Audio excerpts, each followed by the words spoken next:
Okay, guys, so we had finished up Progressive Era, and there's one section that we did not hit, and I want to hit it first before we go into World War I. So let's get this section out of the way. This section is called the Panama Canal. So this is what we're dealing with here.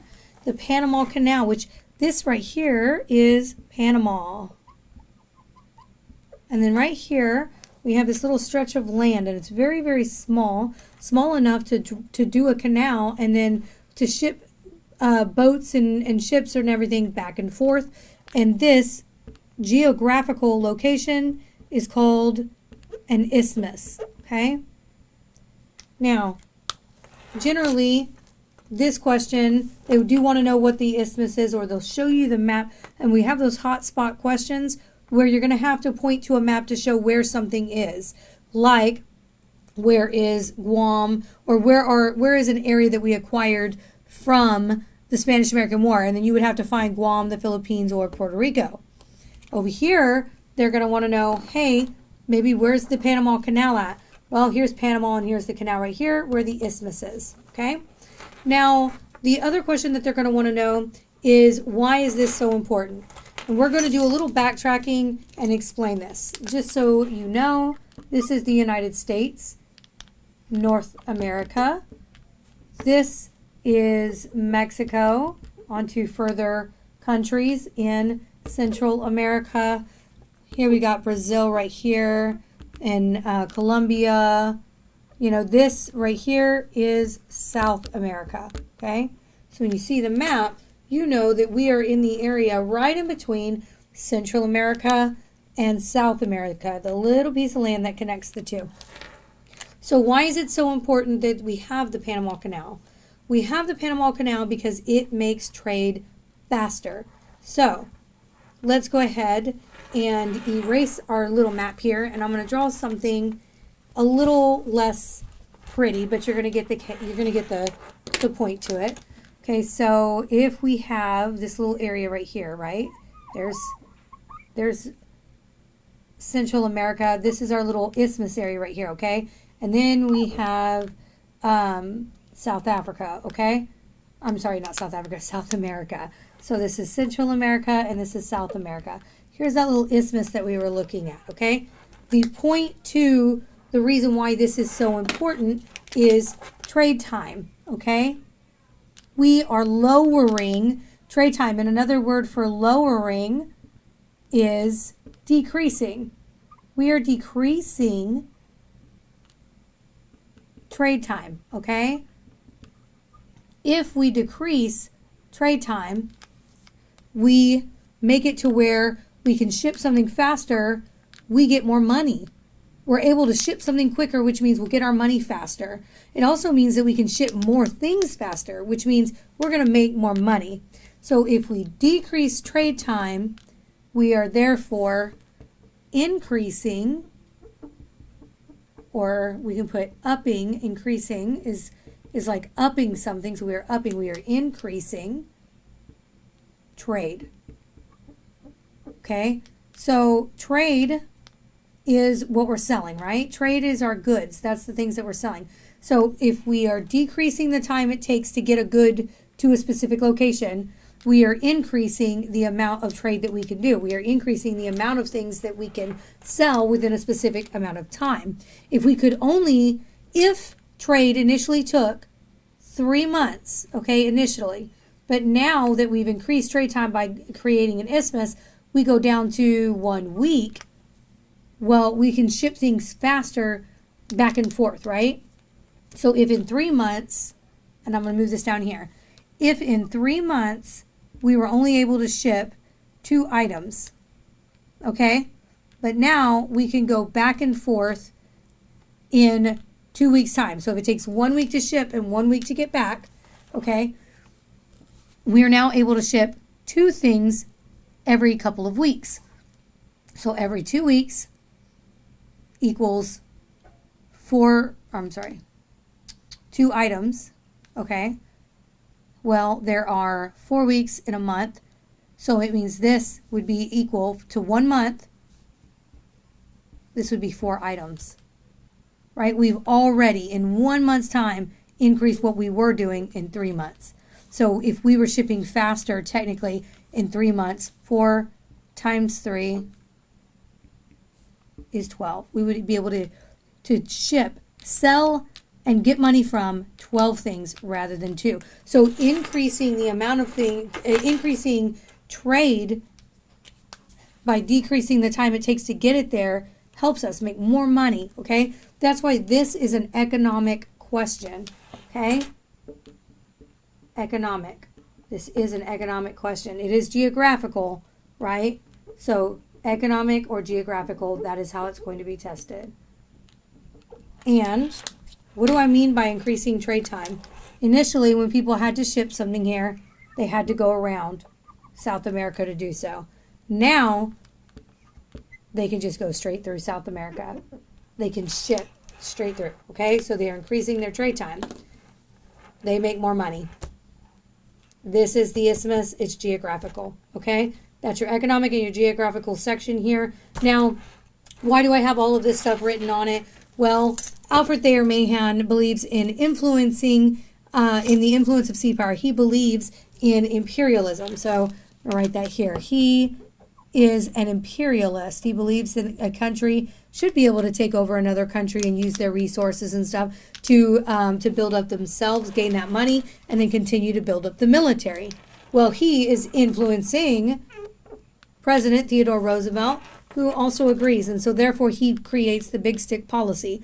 Speak softly and carry a big stick. Remember, we talked about that in the last video. So speak softly means tell them what to do, but if they don't listen, carry a big stick means get them with your military. Hurt them with the military, okay? So how do we hurt them with the military? How do we get a military that can hurt them? We get money. Where do we get the money from? Resources, okay? And we are currently in ownership of Guam, the Philippines, and Puerto Rico through the acquisition of these territories through the Spanish-American War. We acquired them because Spain ceded them to us when we won, okay? So now these are our countries that we can use their resources for. Hawaii, we take through a treaty that we turn around and then eventually overthrow the monarchy. And so then we take Hawaii and we're using them also. So we are in the age of imperialism and we are taking these resources from these countries. We are making a lot of money and we are building up our military so that we can be influential within the world affairs. And one of the world affairs is Latin American affairs. And we tell Western Europe, stay out of Latin American affairs. This is our area. And then, of course, we get to build in the Panama Canal. So that's it in a nutshell. That's all you need to know really is these two things, the economic and geographical questions that will be asked on it. Now we're going to move to World War I. Okay, so where are we at with World War I? Well, World War I, our position here in the United States is we are isolationists. Okay, we don't want to be involved in world affairs. We just kind of want to deal with what's going on right here. And so that we are going to take a position of neutrality, but we like money. So we are going to provide aid. And we provide aid to both sides, okay? We provide aid to the Allies and Central Powers, okay? But what's going to happen? The British are going to create a blockade, a naval blockade. Remember, is the Navy kind of surrounding the enemy and making sure that nothing can get through. And so they are going to stop the food and supplies that we were shipping to Germany also, who is part of the Central Powers. And then therefore we can only ship now our goods to the Allies. So only they are getting our supplies. Germany will see this as us technically taking a position, and then will come after us, and then we'll talk about why the U.S. entered the war. But first, we're going to talk about the causes of the war as far as why is there even a world war? Okay, and we always start this cause by using the acronym MANIA. Okay, MANIA is the causes of the war. All right, so let's jump into what those causes are. militarism. Your first cause is militarism. The idea here is that people are beefing up their military, okay? And as they're beefing up their military, they realize that other countries are doing the same. Well, what if this country doesn't have like the best kind of back and forth, and I may be scared that they may try and come and invade? Well, then I got to find somebody else who's willing to team up with me, who'll have my back, right?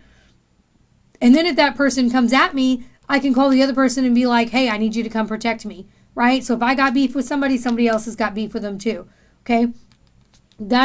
We are building up the military to protect ourselves, but we are also making those connections with other people who are building up their military so they can protect us and we can kind of form a pact.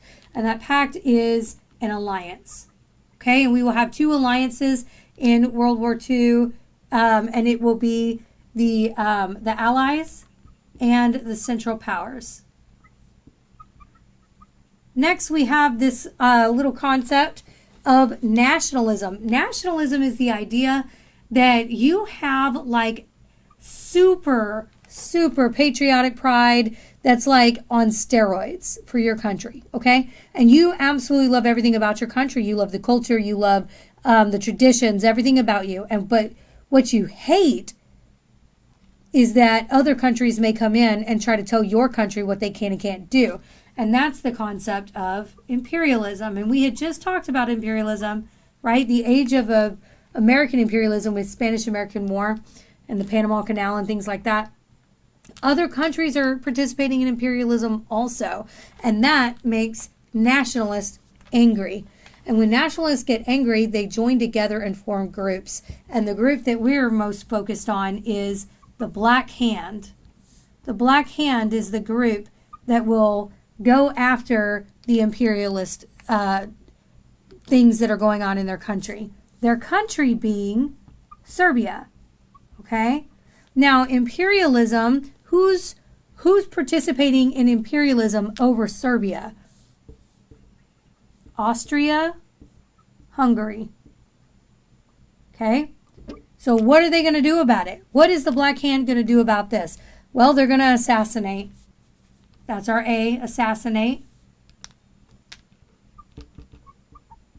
And who are they going to take out? The Archduke Franz Ferdinand. Okay, so this, anytime that you see like the last straw that starts a war, that is what we call the spark, okay? This is the spark that causes the war, okay? Like with Spanish-American War, what was the spark? The sinking of the USS Maine was the spark, along with yellow journalism, that starts the war. Here, the spark is the assassination of Archduke Franz Ferdinand, but that wouldn't have happened had all of these other things happened first. Sometimes you'll see that the question will ask, what was the main cause of the war?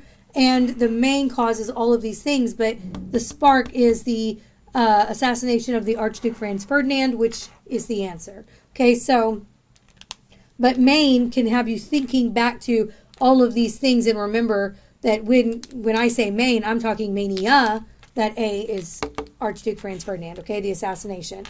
Now, so why does this lead us to war? Well, we've got a whole bunch of people with big militaries allied up, ready to take on people, right? Well, if you're allied up and somebody does something to you, they have to declare war on them. So Serbia shot and took out the Archduke Franz Ferdinand of Austria-Hungary. So now Austria-Hungary is going to declare war on Serbia, okay? Now, Serbia is allied with Russia, who will also declare war on Austria-Hungary. Austria-Hungary is allied up with Germany, and Germany will declare war, again, both, and then it'll be back and forth here. And then the other countries that are involved, like France and Great Britain. Of course, we've got other things like the Ottoman Empire. And so there's other places involved, right, like Japan China, but we don't really get into those right now. Okay, we're not really getting into all of these places. We're only going to focus on what is mostly tested. But this kind of gives you that idea of how we got into this mess in the first place, okay? Everybody's declaring war on everybody. Why is the United States involved? We haven't done anything here. So let's get into the entry. Okay? U.S. U.S. entry. What happened there? Okay, what went wrong? We literally said we didn't want to be involved. Well, like I explained earlier, the blockade happened, and then Germany's going to kind of see us as involved. Now, the first thing that we should talk about is agreements that are made going into war. And one of the agreements that was made is the Sussex Pledge, which says no unrestricted submarine warfare. What does that mean? That means that if somebody is in the sea, okay, if somebody is out there in the ocean in international waters and is sailing and delivering things, whatever, they're doing their normal business. They are not a part of the war, okay? So they're not allied up. They are not a part of the war. They are neutral, and they're out in the ocean doing something. You can't touch them. You can't just go and sink their ship. They have nothing to do with what's going on with you, okay? Now, everyone is going to sign this. But all of a sudden, we're going to have the Lusitania sunk. Well, what do we care if the Lusitania is sunk? It is a British ship. The British are in the war, right? They were allied up with Russia and Serbia and France. So they're in the war. So what does it matter that Germany sunk their ship? Well, their ship was carrying U.S. passengers. Okay? So if their ship is carrying U.S. passengers, we have a problem, right? Because we're neutral. They shouldn't have taken out this ship. Now, Germany is going to say we sunk the Lusitania because there was military weaponry underneath the ship. And so, therefore, it wasn't just a passenger ship. It was masquerading itself as a passenger ship, but it was actually a warship. Now, the U.S. is going to say, doesn't matter. U.S. passengers were on there, and they had nothing to do with the war. We're neutral. That was an attack on us that was unwarranted. Germany is going to come out and issue a declaration that they will begin participating in unrestricted submarine warfare. What does that mean? That means that they are going to ignore the Sussex Pledge. Okay, the U.S. is still not in it yet, okay? There's a lot going on, but we still haven't decided to go into it yet until the Zimmerman Note. Now, the Zimmerman Note is a telegram, and it was intercepted, okay? Who was it intercepted by? British intel, okay? So British spy intercepts it, okay? And it reads that Germany wants to link up with Mexico. If Mexico will agree to go after the United States, then Germany will give some of that land back and stuff for Mexico when they win the war.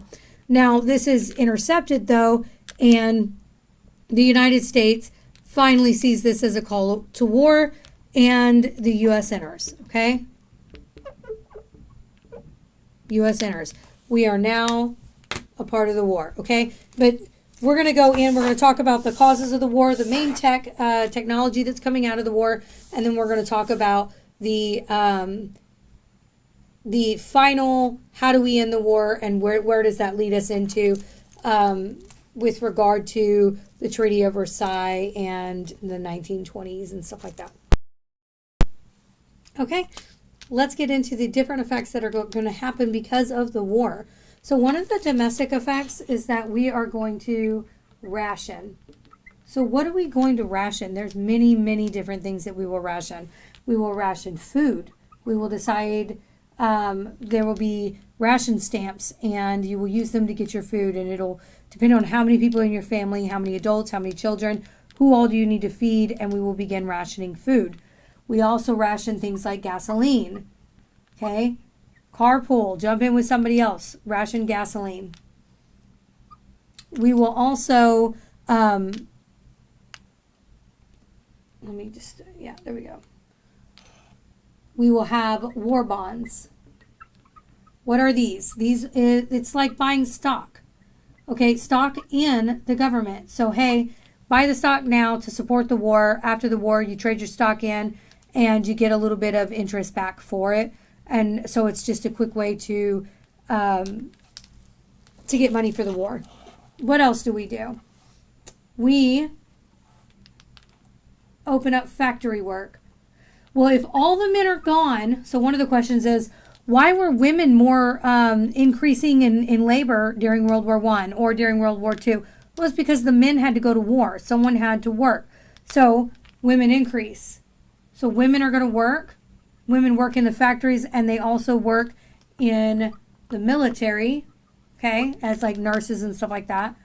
Minorities are also going to be increasing in the workforce, and immigrants as well. And, you know, if you're an immigrant from any of the areas that we're fighting against, you are trying to prove your loyalty to the country, and so you're willing to go into the military or work in the factory, fly a flag, do everything you can to convince people that you love America, right? Some other issues that are going on here during World War I, here on as far as domestic effects are concerned, is we have the draft, okay? Now, this is really conscription. And conscription is forced military enlistment. You're being forced to enlist in the military. So this is military service. Military service, that's forced. Now, not everyone is going to like that the military service is forced. And this is going to bring another domestic issue that we're going to deal with, and it is the Espionage Act.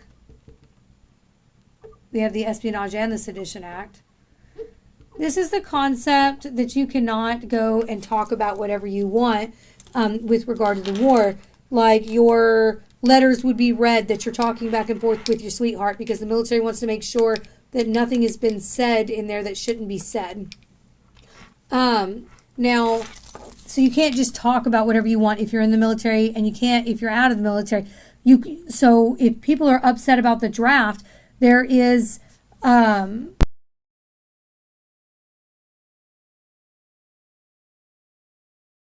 versus the United States, okay? And he is going to argue that he has a right to go against to speak against the draft, that we should not be forced to go into military service. The U.S. is going to argue that by them protesting against the draft, they're hurting the United States because we need people to fight the war. And so they should not be allowed to do that. And so the United States is going to win this. The SCOTUS case, the Supreme Court is going to say that during times of war, free speech can be stopped. So during times of war, free speech can be inhibited. Or I'm sorry, not inhibited, prohibited. It can be stopped. It can be hindered. They can keep you from doing something that you otherwise would think that you have the right to do. Okay, so how are all of these things done? How do they make this possible? Well, all of these things, not the draft, sorry. All of these things, they make possible through propaganda, okay? They're going to put out images and stuff that make people want to ration because of their patriotic pride. They want to buy war bonds. They want to work in the military. They're scared to say something that they shouldn't say because what if the enemy gets it? These are images that they're inundated with, they are flooded with, so that they become compliant in what the propaganda is trying to push them to do. Okay, So, and you'll see more propaganda exactly like this in World War II. I don't want to go over it too much in World War II to save time there. So all of these things will also take place in World War II.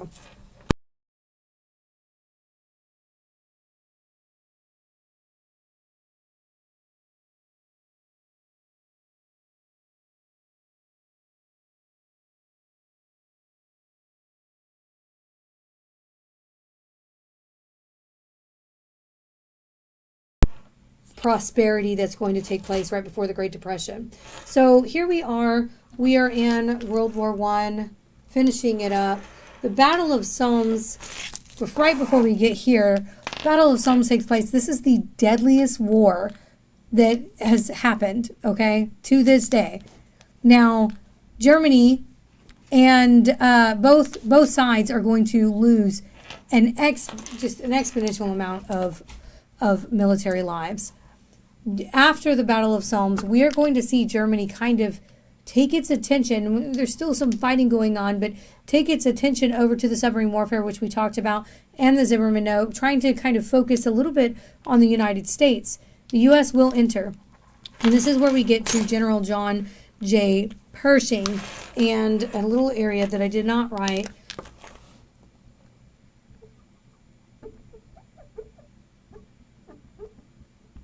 Argonne Forest. Okay, so we have General John J. Pershing, and the United States is going to enter, but hey, we need a lot of troops trained really fast. So General John J. Pershing is going to take on the American Expeditionary Forces, AEF, and he is going to train them, and we will have waves and waves of troops going in to go fight over in World War I, and the last battle that we'll see is going to be the Meuse-Argonne Forest. Like I said, surface level, guys, surface level. The Congressional Medal of Honor for World War I will be Alvin York. You have 3 Congressional Medal of Honor winners that you have to remember. It is Alvin York for World War I, Vernon J. Baker for World War II, and Roy Benavides for Vietnam. Okay, so those are your 3 major people here, World War I, Alvin York. Now, we have the Treaty of Versailles. So Meuse-Argonne happens. Now we're going to move into the Treaty of Versailles. Germany loses, right? The surrender. We're going to go and we're going to do this treaty thing. Now, who is at the Treaty of Versailles mainly? France, Great Britain, and the U.S.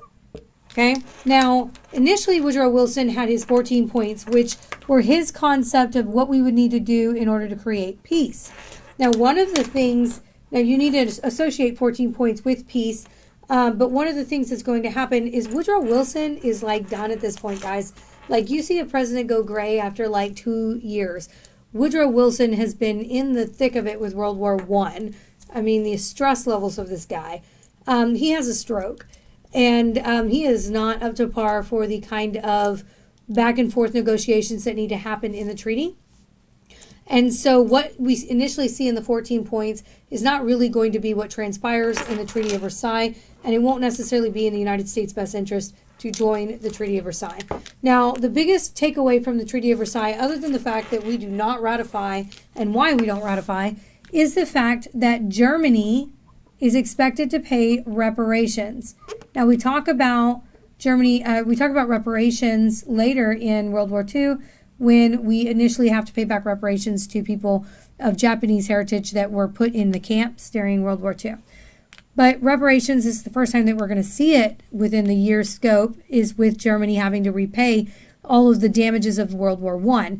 This is going to decimate Germany, okay? It is going to destroy their economy, okay? Now, when you take a country and you destroy it to the point that it can't come back, what you leave them with is an all or nothing kind of bargain. And this is really going to lead to the rise of Hitler and his promises and everything else. Kind of move that over so you can see it a little bit. Hitler. And of course, we know that leads to the rise of the Nazis and World War II. Okay? Some devastating consequences there from the Treaty of Versailles. Now, the United States could join the Treaty of Versailles, but we have a main guy here who is going to kind of lead the no that's coming from Congress, okay? And I want to make sure that we remember that if we see senator or House of Representative, or we're talking about Congress, okay?